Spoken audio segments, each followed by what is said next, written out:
What stirs the dead when even the Emperor's light refuses to touch the void? That question, etched in the margins of a forgotten Imperial archive and sealed beneath 10 millennia of dust, breathes open our chronicle. In the cold dark between stars, where Imperial truth thins and reality falters, the memory of a god once slain begins to wake. Whispers carry across the void like drifting ash, the Nightbringer, death's first artisan, shattered but never undone. Its shards drifted through the ages, glinting with a hunger older than Terra's first sunrise. And now, somewhere on the fringe of the segmentum obscurus, a sliver of that celestial horror begins to pulse again, answering a call no mortal ear could ever hear. The Ctan does not rise with thunder, it rises with silence, as though the universe itself inhales in dread.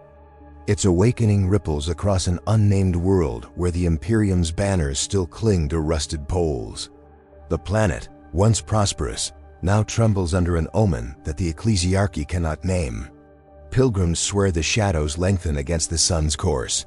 Vox signals distort into hollow screams. And far beneath the crust, in a cavern carved by impossible geometry, a shard of the Nightbringer grinds against stone as it remembers hunger. A pall of cold radiance leaks outward, dimming torches, dimming faith, dimming hope. The men of the Astra Militarum stationed here know nothing of Star Eaters. They only know fear that crawls beneath their ribs and whispers in the cadence of their slowing hearts. Scholars of the Adeptus Mechanicus had once catalogued the relic chamber, marking it unremarkable, a harmless ruin from a nameless epoch. But their analysis never pierced its true nature.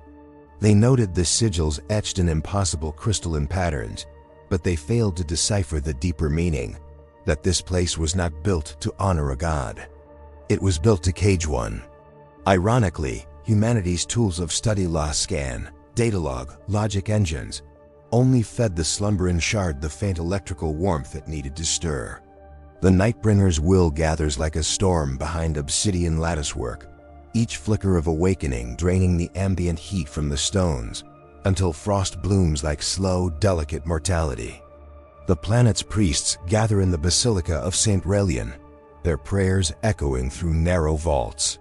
Their words falter, not because they doubt, but because prayer itself has weight here, falling through the air like dying embers.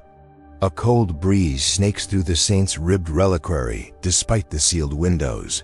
Someone whispers that the Emperor's statues seem to be watching the shadows rather than the faithful.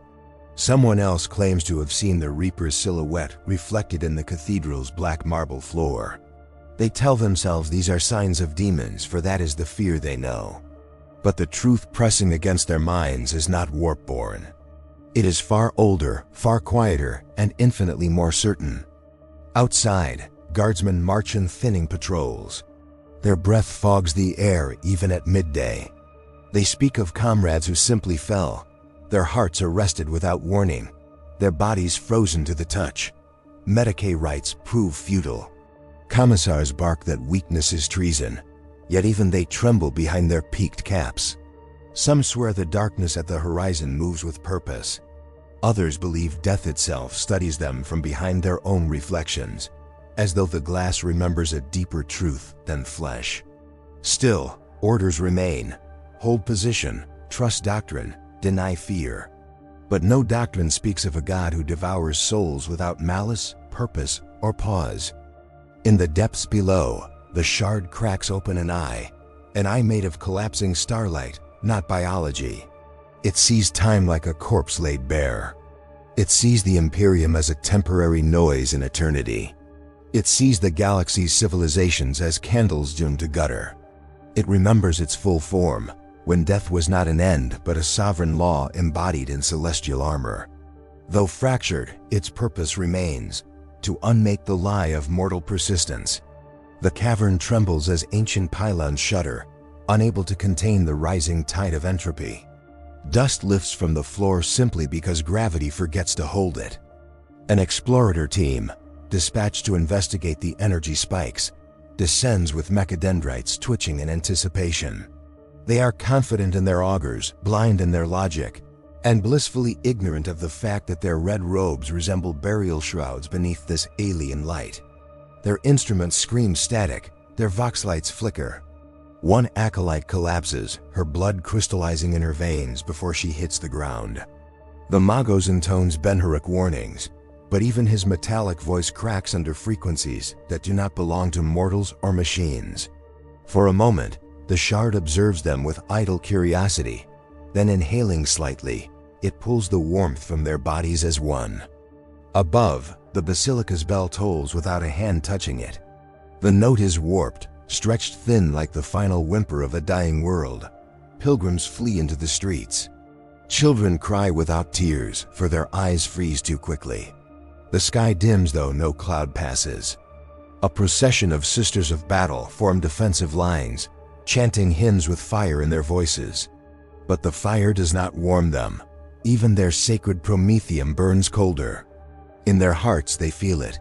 This is not a demon to be purged, not a heresy to be shamed, but a primordial certainty descending upon them. In the governor's palace, panic spreads through trembling aides. Reports flood in. Entire towns silent. Crops withering into gray husks. Corpses found upright as though contemplating their own mortality. Vox officers attempt astropathic contact, but the astropaths scream, clawing at their sockets, insisting they have seen a hooded colossus striding across the void, its scythe made of dying suns.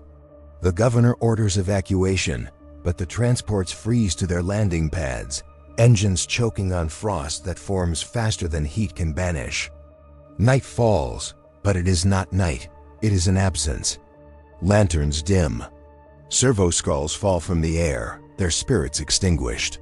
A lone guardsman stumbles into the basilica square, whispering that he saw the ground split open and a figure of starlight step forth, towering, silent, beautiful in a way that only cosmic death can be. He dies before he can finish the description, exhaling a final mist that crystallizes into shimmering dust. And within the cavern, the shard begins to reshape itself, strands of void-forged energy weaving around a rising form. It remembers the wars before humanity crawled from its cradle. It remembers devouring pantheons. It remembers being whole. The awakening accelerates, the planet's temperature plummeting as though the world itself has been sentenced. The Nightbringer's consciousness stretches outward, tasting life across continents like an ancient predator sniffing the air. It senses billions of souls, a banquet denied for too long.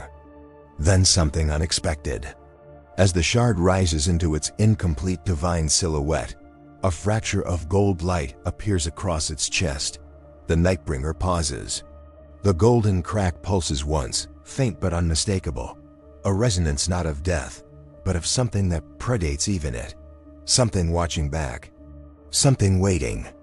The shard turns its gaze upward, as though sensing a presence just beyond the veil of reality.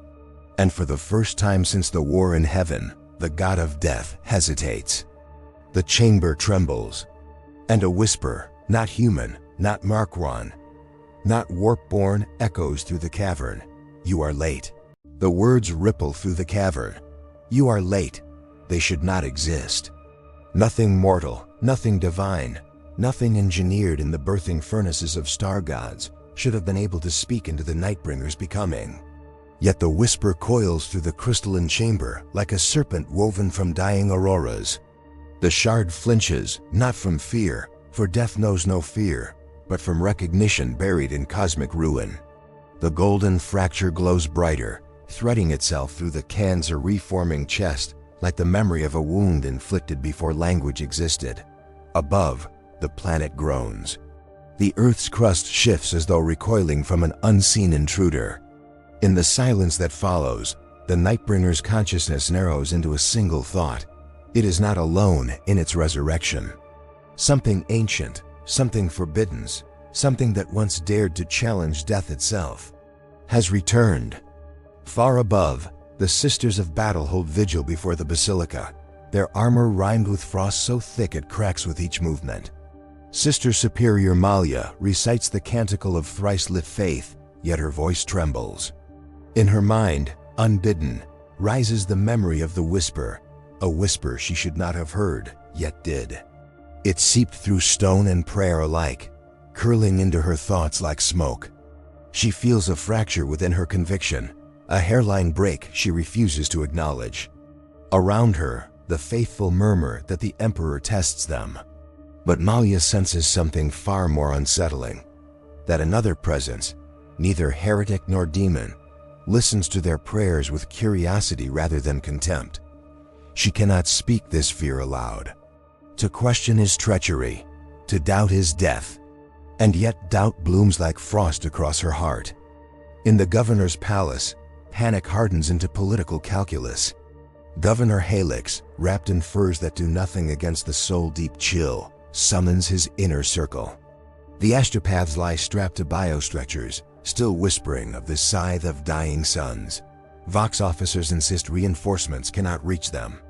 Transmissions dissolve into static shape like screaming faces. Helix knows the truth. If the world falls, the Imperium will write it off as another acceptable sacrifice. A pawn in a game too vast to comprehend. Whispers among the nobles hint that abandoning the cities and fleeing to the mountains might save them, but the mountains are already dead. Helix turns to his seneschal and asks the question that damns him internally.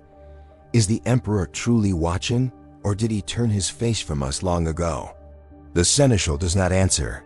His silence is accusation.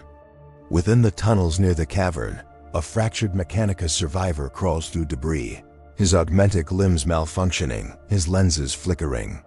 Magos Raiden is the last living remnant of the Explorator team, though he no longer feels alive. Half his mechadendrites have iced over. The others twitch from contradictory impulses, as though receiving machine code from two opposing gods. He remembers the cold breath of the shard as it consumed the tech priests beside him. But the whisper did not belong to the Nightbringer. Raiden's logic engine runs the probability. Two ancient entities, intersecting. Impossible, heresy, truth. He drags himself toward the surface, compelled by something overriding fear. He must warn someone, anyone, but his binary prayers taste hollow, like rituals spoken to a dead sun. Guardsmen entrenched along the outskirts of the capital attempt to fortify their positions. Though all of them understand the futility, their lasguns barely hold charge. Power packs frost over even when warmed at fires. Sergeant Drevin watches his men huddle close, faces pale and eyes haunted. He hears them speak in low voices, not of glory, not of courage, but of the creeping suspicion that the Emperor has abandoned them. Drevin silences them with cold authority, yet in the privacy of his thoughts he wonders the same. He clutches his Aquila pendant tight, as though squeezing faith back into his veins. But the metal feels colder than the air around him. When he closes his eyes, he sees a tall silhouette of starlight standing behind him in the dark, breathing gently at the back of his skull. In the basilica, the clergy hold an emergency convocation. Candles gutter despite the absence of wind. The reliquary of St. Raelian drips with rhyme. High Confessor Veritas delivers proclamations of unwavering faith, yet lines of sweat freeze on his brow. Several junior priests confess visions, each different, each terrifying. One claims to have seen a golden figure standing in the sanctuary's shadows, watching. Another swears a skeletal reaper followed behind a pilgrim, touching no one yet killing all hope. The priests argue whether these are demons, angelic portents, or signs of a divine schism they dare not name. Veritas silences them with a trembling hand. His own secret threatens to choke him. He too heard the whisper, and felt it answer him as though it recognized something inside his soul. Deep within the cavern, the Nightbringer rises fully into its partial form. Yet the golden fracture throbs with a pulse not its own. Through that wound, another presence leaks, faint, restrained, yet undeniably vast. The shard turns inward, peering through its own body into a memory buried beneath eons of war. It remembers a light that once defied it, a rival that was not a god, nor a star, nor a living thing, but a phenomenon, a will, a concept incarnate. For a moment, The Nightbringer senses something that chills even it. This presence is alive again. And it is not weakened, it is returning. The shard roars silently, its cry a voidquake that rattles the cavern walls. Above, every human on the planet feels a sudden spike of panic, like prey sensing a predator behind another predator. Sister Superior Malia receives a message from the palace. The governor demands an emergency parley. She and her squad push through silent streets, their boots crunching over frost-dusted stone. But as they move, Malia becomes aware of faint shapes in the periphery. Silhouettes drifting like ink in water, invisible unless she looks away. She clutches her bolter tighter. One of her sisters murmurs that she senses not one god rising beneath them, but two. Malia stops, frost falling from her armor like snow. Two?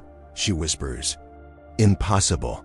Yet she cannot dismiss the instinct gnawing at her heart, that their entire world has become the stage for a forgotten rivalry between titanic forces neither loyal nor hateful, simply inevitable.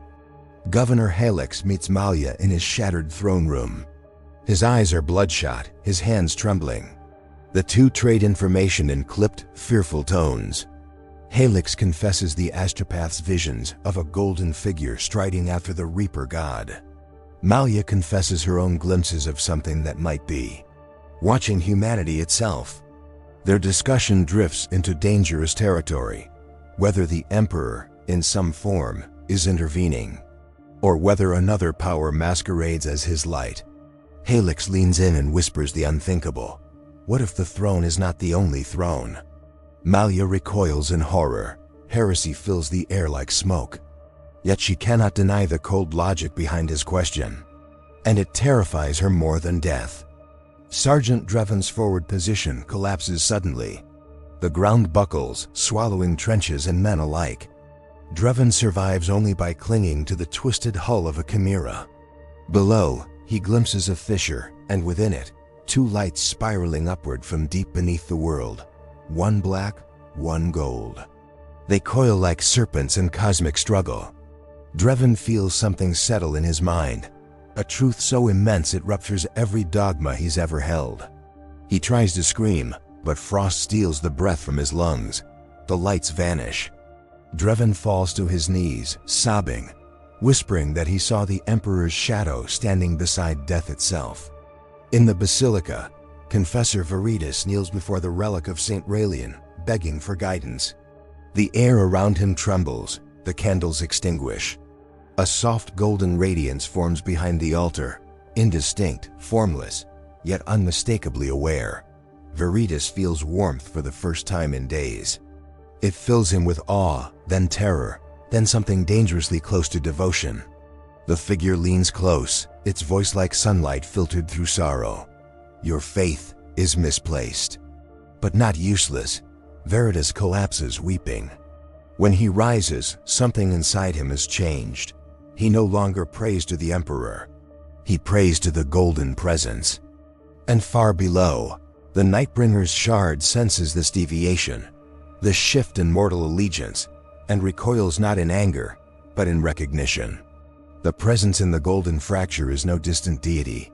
It is using humanity as its mouthpiece. And in that moment, the shard hears a second whisper, echoing from everywhere and nowhere. The first of your worshippers has turned.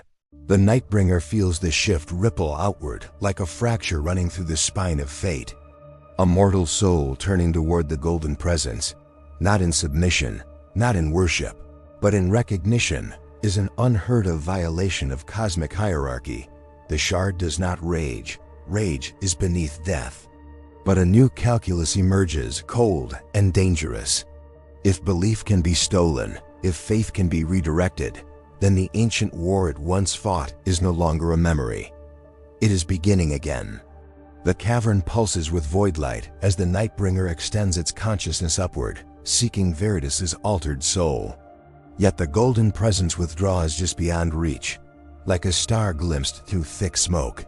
For the first time since its shattering, death itself feels the sensation mortals call urgency. Sister Superior Malia leads her sisters through the frozen ruins now half swallowed by fissures. Each step echoes like footsteps in a mausoleum. The air is bitter, thick with unspoken dread. Malia holds her bolter close, though the weapon feels like a child's toy before the unseen war unfolding beneath the ground. Her mind circles the governor's heretical question, another throne, and she clamps down on the thought like a steel trap. Yet the notion has burrowed into her faith, gnawing from within. She whispers a litany under her breath, but her voice sounds thin, fragile. When she closes her eyes, she sees two silhouettes wrestling in a darkness without stars. One dark, one radiant. Both infinitely vast. Both utterly indifferent to humanity's prayers. Magos Raiden drags himself into the open night, cables sparking, blood freezing in metallic veins. Above him, the sky has died, a vast smear of dimmed constellations, some seemingly shifting as if rearranging themselves. Raiden's logic cycles cannot cope. Something is rewriting astronomical patterns in real time. He tries to record the phenomenon, but his auspex melts into slag. A new signal hums in his cranial implant, a voice woven from golden filaments, threading through his machine soul. "Witness, emissary of iron," it whispers. Raiden screams, not in terror but in awe. The Nightbringer felt cold. This presence feels like truth, unbearable, perfect, merciless truth. The Magos weeps oil as he realizes he is the second mortal to be touched by the golden entity. And no machine prayer can cleanse him of that blessing. Sergeant Drevin stumbles toward the capital, half mad, half frozen. His trench coat hangs in tatters. His legs shake uncontrollably. But he clutches a scrap of parchment tight in one trembling fist, a crude sketch he made of the lights he saw in the fissure, spiraling like dueling serpents.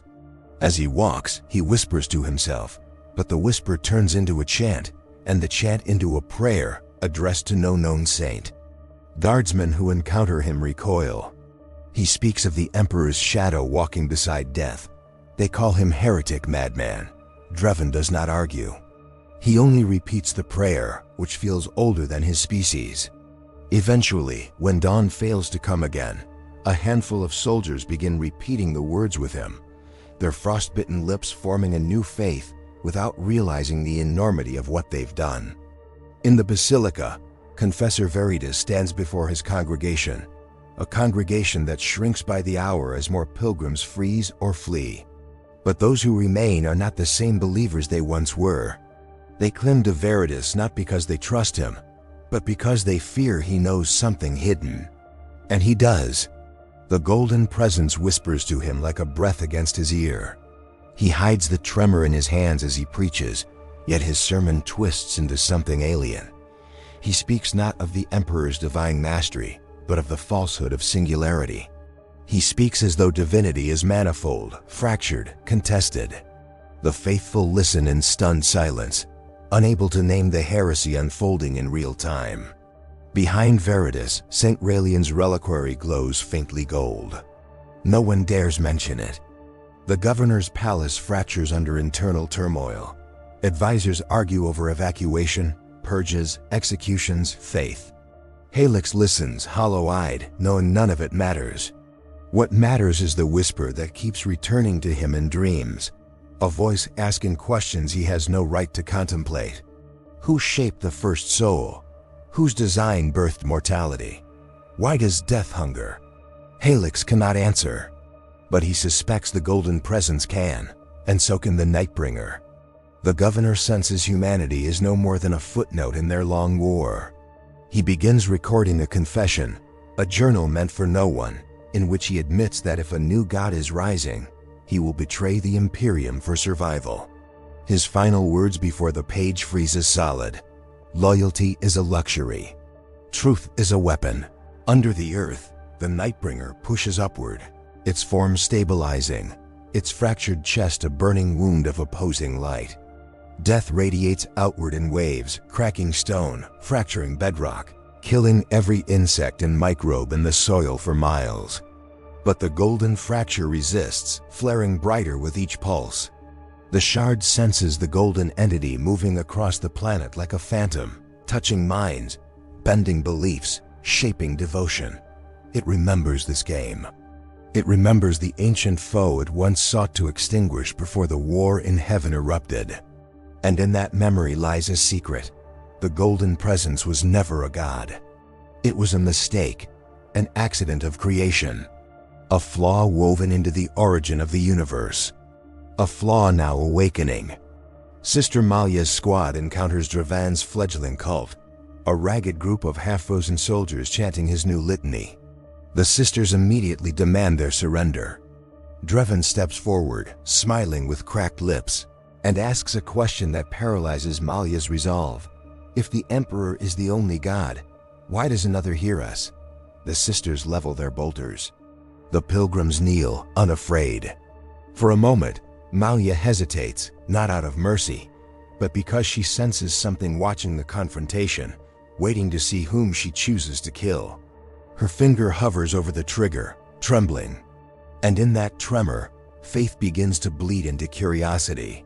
A dangerous change. Magos Raiden limps through the ruins, guided by the golden presence. It pulls him toward the basilica as though drawing a wire through flesh. The deeper he goes, the more his mechanical implants malfunction, overwhelmed by the dual resonance of the two cosmic forces. He mutters logical proofs that crumble into nonsense. When he reaches the cathedral doors, he collapses, babbling of a flaw in creation, a missing law, a secret that could unmake both gods and mortals. Viridus orders the doors opened. When he sees Raiden's ruined form bathed in flickering gold, the confessor realizes with sick certainty that he is not the first chosen prophet, merely the first obedient one. Governor Halix issues his final command. All surviving loyal forces must rally at the basilica. Not to defend it, but to abandon it. He intends to destroy the holy site, believing it to be the nexus of the golden presence's influence. Malia receives the order and feels a shiver run through her soul. Something inside her whispers that destroying the basilica would not stop the presence, it would invite it. But duty demands obedience. She rallies her sisters, preparing for the march. Yet as they step forward, a shockwave of gold light erupts from the cathedral, blinding the city. When vision returns, the basilica is changed. Its spires elongated, its statues warped, its facade glowing like a newborn sun. And within, Confessor Viridus floats above the altar, transfigured, eyes burning with golden fire. His voice echoes through every mind on the planet. The Emperor did not create you. We did. The golden radiance spilling from the transformed basilica ripples across the dead world like a shockwave of revelation and heresy entwined. The citizens who survive its eruption collapse to their knees, blinded, trembling, unsure whether they have glimpsed salvation or damnation. At the heart of the cathedral, Confessor Viridus hangs weightless, his flesh radiant, his soul ablaze with the will of the golden presence. His proclamation echoes like a planetary verdict. The Emperor did not create you. We did. The words linger in the air like poisoned incense, sinking into minds already cracked by fear. The Nightbringer feels the resonance in the depths below and grimaces in its silent way. It knows that this lie, or truth, or half-truth sharpened into a blade, is a declaration of war far older than the Imperium. A war it had once believed concluded by extinction. It rises from the cavern, drawn inexorably toward the cathedral where its ancient foe now speaks through stolen mortal tongues. Sister Superior Malia staggers backward from the golden flash, her visor flickering as her vision adjusts. Every instinct she possesses screams for her to denounce the heresy, to fire upon the floating figure that was once Viridus. But her weapon feels heavier, as though weighed by the doubts she refuses to examine. Her sisters look to her for command, their expressions hidden behind helms, yet their fear palpable even through ceramite. Malia recalls the catechism she learned as a child, the litanies drilled into her bones by instructors who seemed carved from faith itself. But now, under this golden glow, those memories feel fragile, like prayers spoken to a distant, indifferent star. She lifts her bolter, voice cracking as she gives the order to advance. Yet a part of her wonders if she is marching toward duty, or toward the funeral pyre of everything she once believed. Sergeant Dreven watches the basilica's transformation with wide, unblinking eyes. The soldiers who followed him tremble, clutching their weapons not as tools of war, but as talismans against the unknown. Dreven feels no fear now, only a strange, swelling warmth in his chest, as though some long-buried truth has finally surfaced. The golden glow paints the world like dawn, yet the sky remains black, starless. He approaches the cathedral with reverent steps, murmuring his prayer. The words feel older than the Imperium, older than mankind. Some soldiers follow, others recoil, torn between indoctrination and awakening. Dreven pauses before the threshold, sensing two presences locked in a cosmic struggle just beyond perception. He whispers to them both, not knowing which one listens, or if both do. And in that whisper, he unknowingly chooses his side. Governor Helix watches from the shattered balcony of his palace. The golden light reflects in his hollow eyes as he contemplates the ruin of everything he swore to protect. His advisors shriek arguments around him, demands to purge the basilica, to negotiate with Veritas, to flee the planet entirely. But Helix knows the truth. Whether they stay or run, they are already entangled in a god war far beyond their comprehension. He remembers his confession, written in desperation and fear. Loyalty is a luxury. Truth is a weapon. But truth, he realizes now, is also a noose. He grips the railing, feeling it crack beneath the cold. A single tear freezes on his cheek as he whispers his final question to the dead sky above. If the Emperor is not our maker, then what am I loyal to? The silence answers with crushing indifference. Magos Raiden is dragged into the basilica by pilgrims who do not understand the magnitude of what they carry. His implants spark wildly as he gazes upon Veritas' floating form. The golden presence thrums through the cathedral like the pulse of a newborn sun. Raiden's binary mind collapses into recursive loops, unable to reconcile what he perceives. The golden voice reaches out to him again, coiling around his thoughts. You were shaped by iron, but you were designed by us.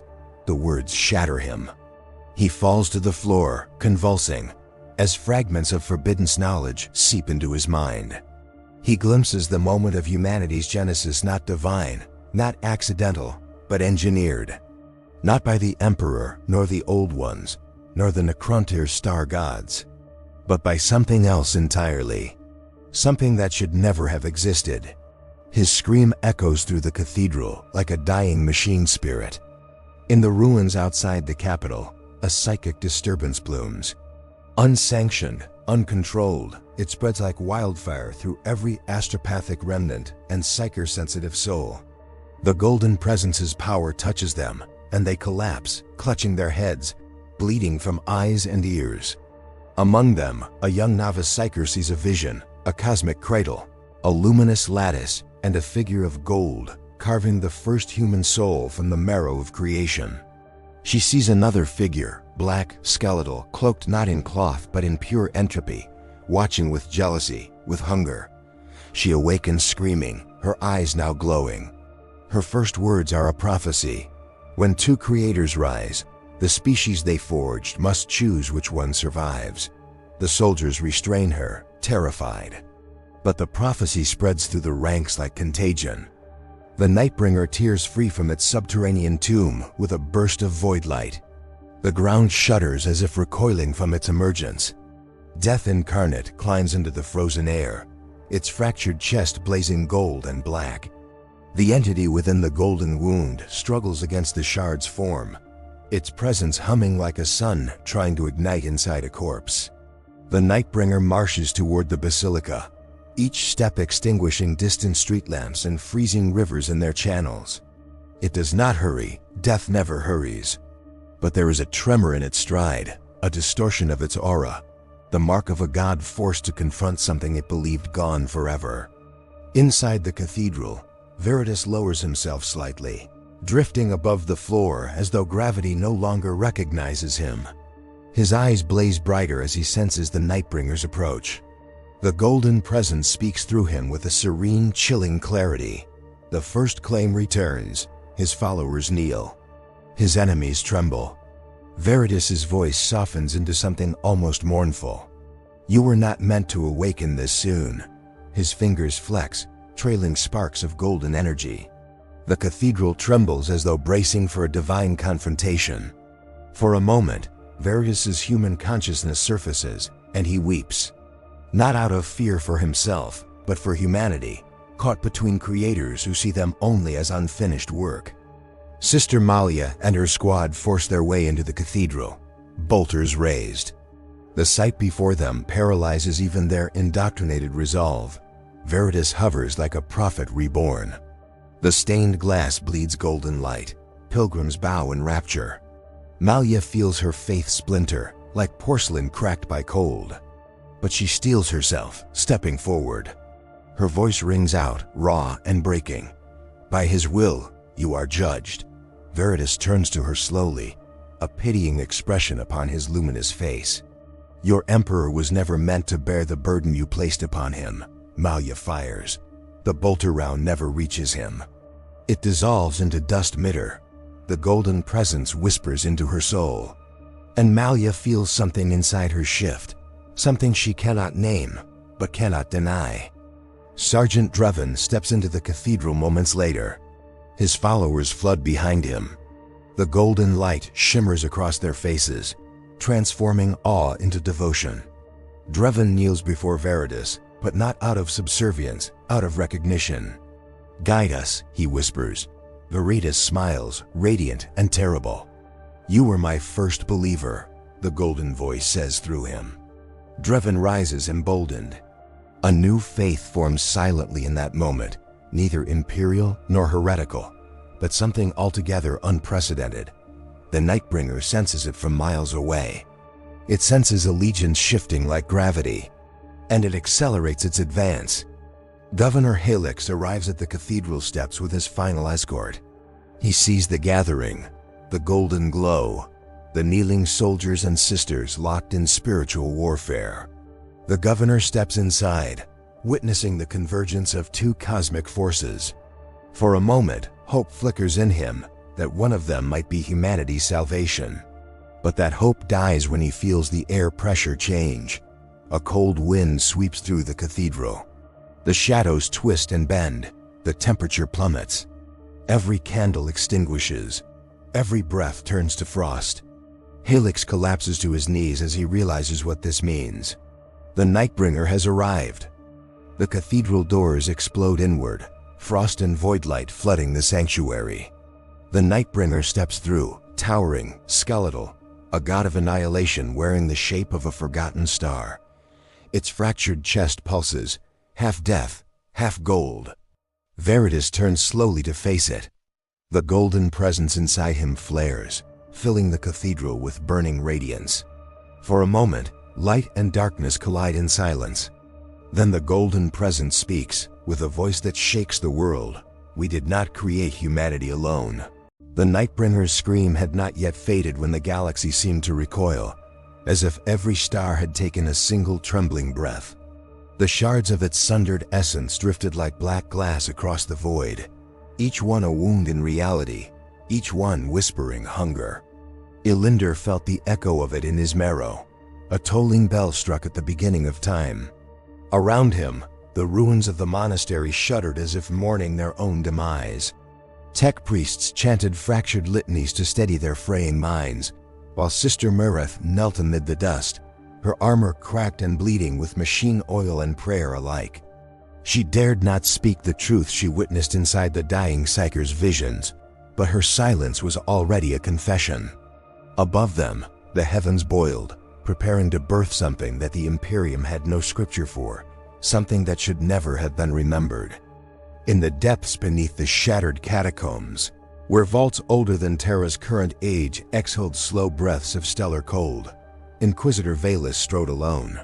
His lantern sputtered, throwing thin slices of light across inscriptions carved in languages that had no living speakers. The symbols flickered, rearranged, and reassembled as if recognizing him. He halted before a monolithic slab of blackstone, its surface smooth, reflective, impossibly cold. The face reflected back at him was not his own. Its eyes were hollow, lit with faint, starless fire. The reflection mouthed a warning, though no sound passed its lips. Valis stepped closer. The slab pulsed. Something behind it shifted, vast, deliberate, and the faintest crack appeared, as if an imprisoned thought had begun to awaken. The battle above the monastery raged with renewed fervor. Necron phalanxes advanced with mechanical perfection, their Gauss fire drawing molten lines across the ground. Imperial forces fought like beasts, cornered by inevitability. The Sororitas invoked hymns so ancient their meanings had eroded, becoming nothing but resonant defiance. Guardians of the Ibn Star chapter hurled themselves into melee, their gene-forged frames cracking Necron carapaces with raw fury. Yet for every metallic corpse that fell, a dozen others rose, repaired by green light, rebuilt by eldritch mathematics. Elyndor sensed the pattern, the inevitability. This was not a war, but a ritual, a culling designed to feed something waiting beneath the surface. The bodies were offerings, the screams were scripture, and the sky burned as though approving. The ground split with a tremor that rolled across the battlefield like a single heartbeat of a planetary corpse. From the fissure rose a storm of black sand, swirling in a spiral of impossible geometry. The warriors on both sides froze as shadows peeled themselves from the earth, coalescing into tall, elongated forms made of void stuff. These were not Necron constructs, nor demonic entities. They were older, purer, untouched by the entropy of the warp. Elyndor recognized them in an instinctive, ancestral terror. Memories not of humanity but of the galaxy itself, imprinted in the genome of everything that lived. These were the Echo Wraiths, guardians of the Shard's prison. Their presence meant that the Nightbringer was no longer simply stirring, it was reaching. Valis pressed his palm to the cracked blackstone, and the world folded inward. He felt himself falling through time, through wars that had no names, through the birth cries of sons that died before mankind ever dreamt of flame. At the end of the fall, he stood in a void where a colossal silhouette drifted, its shape too vast for comprehension. Limbs that were not limbs, wings that were not wings, a face that shifted between skeletal god and devouring night. It regarded him with an awareness older than matter. "Why do you persist?" it asked, and he realized the question was not for him alone, but for humanity as a species. Its voice was the cold of dead galaxies. Valis opened his mouth to answer, but only blood came out. On the battlefield, the Echo Wraiths moved without sound, their bodies flowing like liquid midnight. Necron warriors halted mid-stride, their optics dimming in reverence or fear. The Wraiths passed through them, absorbing their metallic forms like shadows drinking fire. Imperial soldiers fled, their sanity cracking as they witnessed beings that defied the universe's laws. Merathe stood her ground, her rosarius flickering violently.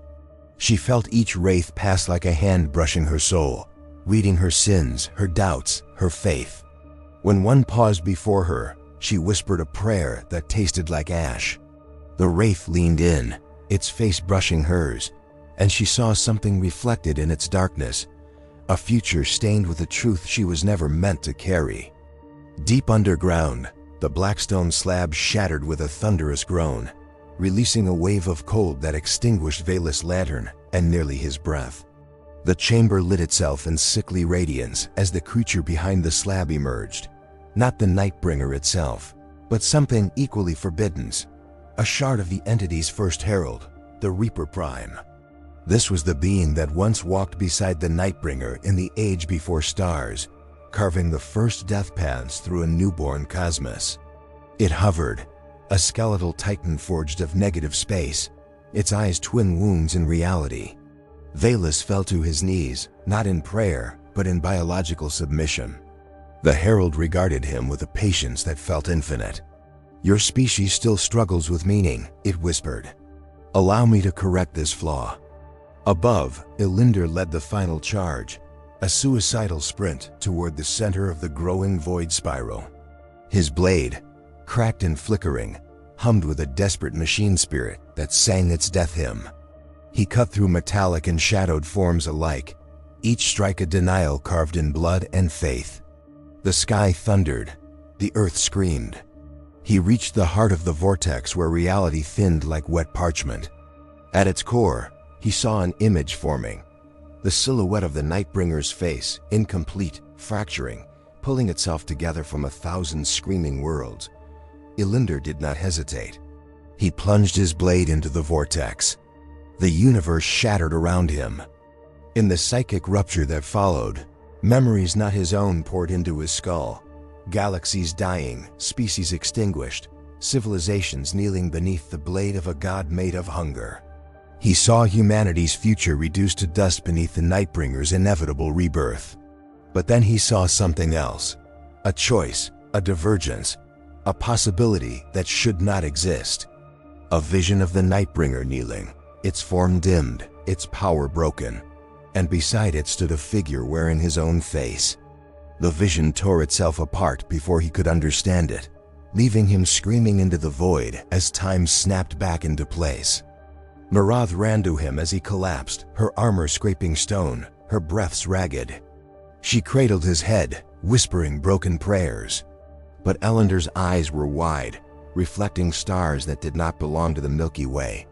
He grasped her wrist with a strength born of terror. "It wasn't a vision," he gasped. "It was a memory from the future." Before she could answer, a shadow fell over them. One of the echo wraiths hovered, holding something in its elongated hand. Elyndor's blade, now reformed, reshaped, singing with a tone she had never heard. Awe. Velis stumbled into the chamber's final passage as the Herald Prime extended a hand. Reality around them rippled like disturbed water. He realized with sudden clarity that the creature had not awakened fully. It had been released prematurely, and it needed a vessel. He felt its cold fingers brush the edge of his soul. He screamed and fired his bolt pistol point blank, but the rounds dissolved into nothing. The Herald paused, as if amused. "You should be honored," it said. "You will carry the first breath of the reclaimed cosmos." Velis felt his bones begin to liquefy. The heavens cracked open as the vortex imploded. Necron ranks collapsed into dust. The echo wraiths bowed as if to a silent command, then dissolved into smoke. Silence fell across the battlefield, a silence so deep it suffocated. Elyndor rose slowly, blade in hand. Merathe watched him with awe and dread. His eyes now glowed faintly with an otherworldly hue. "What did the shard show you?" she whispered. Elyndor did not answer. He only closed his fist around the blade, and the air quivered around him. Far below, Velis' screams stopped. But not because he died. He stepped from the darkness with movements too smooth, too perfect, his eyes empty, his voice calm. "The universe has remembered its first truth," he said. And as he spoke, the Nightbringer's shattered fragments began drifting toward him, as if answering their master's call. The fragments circled Velis like a slow-burning constellation, each shard a wound torn from the Nightbringer's essence, each whisper a death thread drawn across eternity. Elyndor watched from the ruined monastery steps, blade trembling in his hand, as the former Inquisitor silhouette darkened against the rising void light. Merathe stood beside him, her breaths shallow, her faith stretched thin as dying parchment. Around them the battlefield lay still, Necron corpses fallen into heaps of green dust, Imperial banners torn and soaked in devotional wax and blood. In that silence, the universe seemed to hold itself taut, bracing for the birth of a new horror, yet the birth never came. The shards paused, hovering inches from Velis' skin, as if reconsidering their master's will. The cold wind shifted, and for the first time since the shard awakened, the void itself hesitated. It was Elyndor who stepped forward first, though his legs carried the memory of battles he did not understand, futures he could not survive. The echo-wrought blade at his side pulsed softly, its resonance blending with the low hum of the drifting fragments. Each step felt like a negotiation with fate. When he spoke, it was not to Velis or to the thing within him, but to the universe that watched through cracked stars. "Choose," he whispered. Velis' head tilted, the movement too smooth, too deliberate.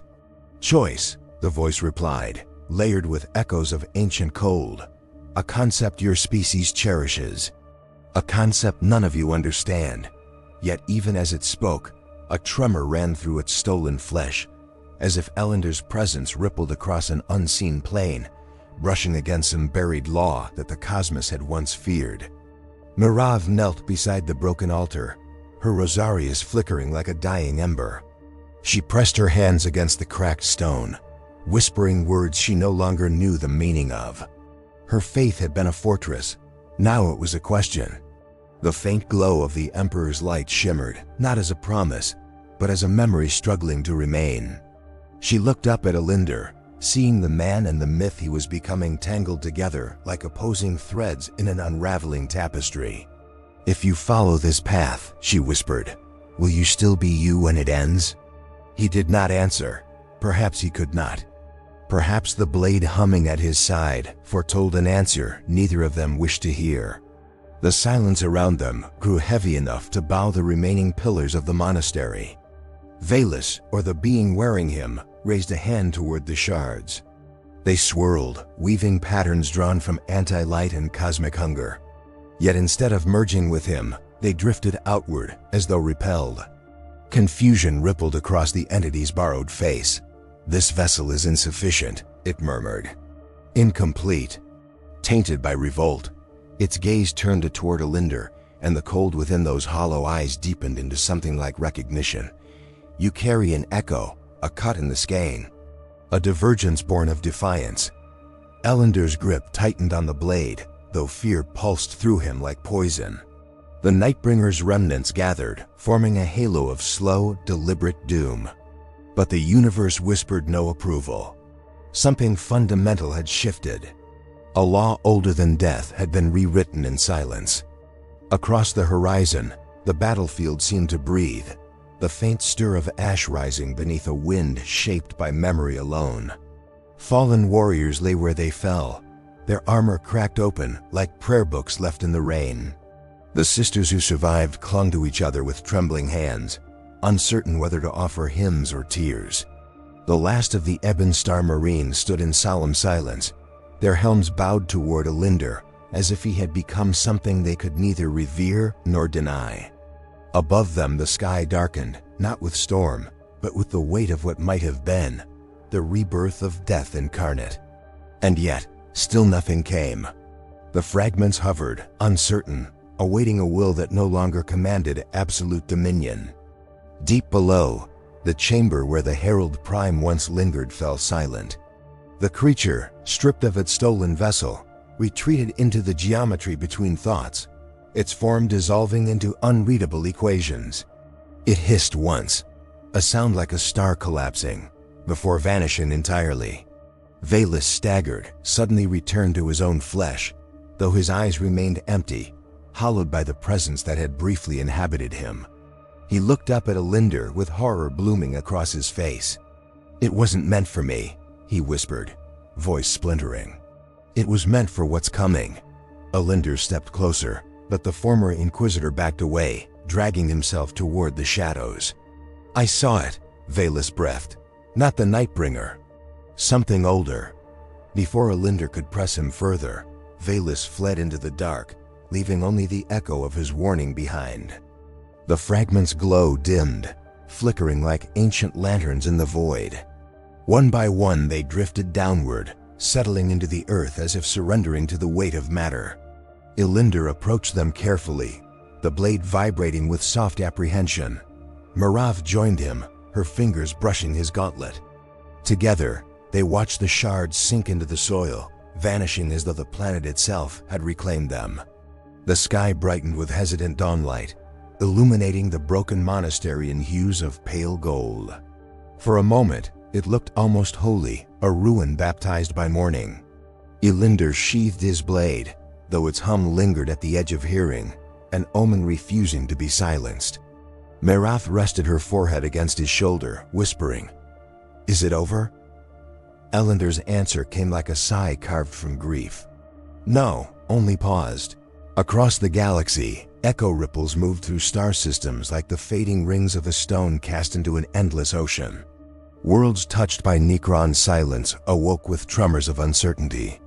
Astropaths cried out in their sleep, dreaming of black suns and silent gods. On Terra, the Astronomicon flickered for a single heartbeat, unnoticed by all but those who watched its flame with obsessive vigilance. Whatever had stirred beneath the monastery had not ended. It had merely chosen a new path. Elyndor and Merathe stood together among the ruins, unaware that their actions had nudged the galaxy onto a trajectory it had once abandoned.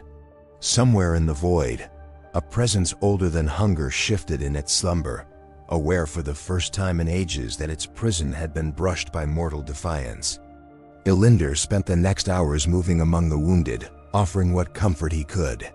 His touch calmed even those near death, though none understood why. Merathe watched him with a mixture of dread and sorrow, sensing the distance growing between them. A slow, inexorable drift shaped not by choice, but by destiny's cruelty. The echo-wrought blade never left his side. It whispered only to him now, its tone shifting with each heartbeat. He wondered whether the visions he bore would fade or sharpen. He wondered whether he remained himself. But most of all, he wondered whether humanity, fragile and stubborn as it was, could endure the weight of a future shaped by beings that had forgotten the meaning of life. No scripture prepared him for these questions. No answer came. Night fell. Stars ignited like cold votive candles across the firmament, each one a reminder of worlds he would never see, wars he could not prevent. Merathe knelt among the ruins of the monastery, arranging shattered relics in silent prayer formations. Her doubts weighed on her like leaden chains, yet she rebuilt the altar piece by piece, refusing to surrender hope. When Elyndor approached, she looked up with tear-bright eyes. "What if faith is only the courage to keep walking when we know nothing listens?" she asked. Elyndor placed a hand on her shoulder, not in answer but in companionship. "Then we walk," he said softly, "until the stars no longer burn." In the vast emptiness above them, something shifted, a faint ripple, a note of warning carried on celestial breath. At dawn's cusp, Elyndor felt the final tremor. The ground beneath the monastery's heart split open once more, not in violence, but like a flower unfurling. From the breach rose a single shard, smaller than the others, glowing with pale, sorrowful light. Unlike its kin, it did not whisper or hunger. It pulsed like a heartbeat, fragile and wounded. Merathe reached for it instinctively, but Elyndor caught her hand. "No," he murmured. "It's not meant for us." The shard lifted into the air, drifting toward the heavens. When it touched the emerging sunlight, it dissolved into radiant dust that fell across the ruins like quiet snow. The wind carried it away. The chill that followed was not of fear, but of farewell, the universe grieving something nameless. And thus the chronicle closes, recorded by a lone remembrancer who walks now through the aftermath, through cathedrals with shattered windows that let starlight spill through like tears, through battlefields where no banners rise and no hymns echo, through worlds where silence has become the last surviving prayer. Did the galaxy truly escape the rebirth of death, or merely postpone it? Can faith endure when confronted by truths that unmake it? These questions linger like incense in the cosmic void, drifting upward toward a throne that has not answered in 10,000 years. If there is meaning in endurance, it lies not in certainty, but in the will to stand witness, even when the stars themselves seem to mourn. If this chronicle moved you, then stand witness with us. Like, subscribe, share, and leave your thoughts in the comments so the story may live on.